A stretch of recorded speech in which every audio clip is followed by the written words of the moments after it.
بێت ڕێبازی پڕ لە شانازی حیزبی کۆمونیستی ئێران.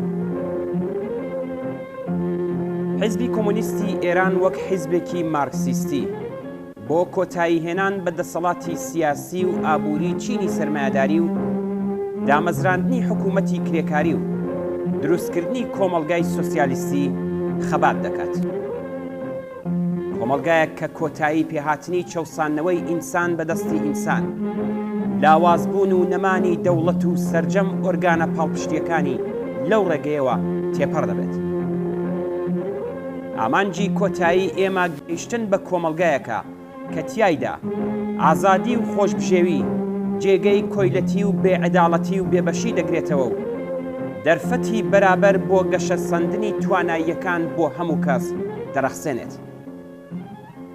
کۆمەڵگایەکی کە تیایدا هەر کەس بە ئەندازەی توانایی خۆی کار دەکات و بە ئەندازەی پێویستیەکانی لا نیعمەتەکانی ژیان بەهرەمەند دەبێت و حکوومەتێک نییە بەسەر سەری کۆمەلگاوە تا کۆیلەبوونی تاک بە تاکی دانیشتوانەکەی بەڕابردووی پڕ لە چەوساننەوە، زوڵم و زۆر، کۆنەپەرستی و خوراافەوە ببەستێتەوە.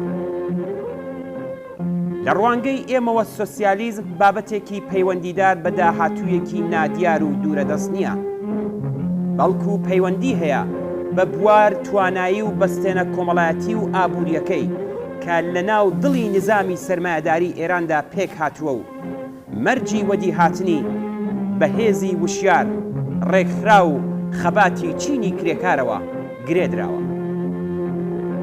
ئیمکاناتی مادی و سەروەتە زۆر و زەوەندەکانی کۆمەلگای ئێران و هاوپشتی و هاودڵی نێونەتەوەیی کرێکاران زامنی مانەوە و بەردەوامبوونیەتی.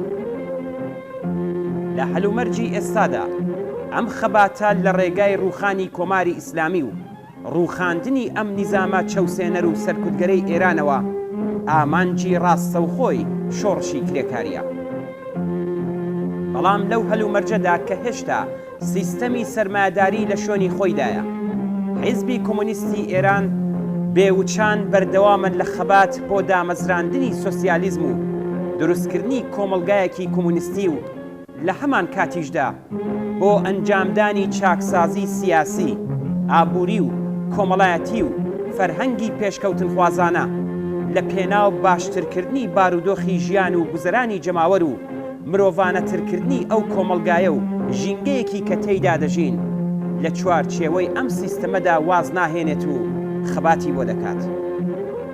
لە هەمان کاتدا بەدی هاتنی ئەم داخوازیانە هەلومەرجێکی گونجاو بۆ شۆڕشی کرێکاری و سۆسیالیزم دەرەخسێنێت.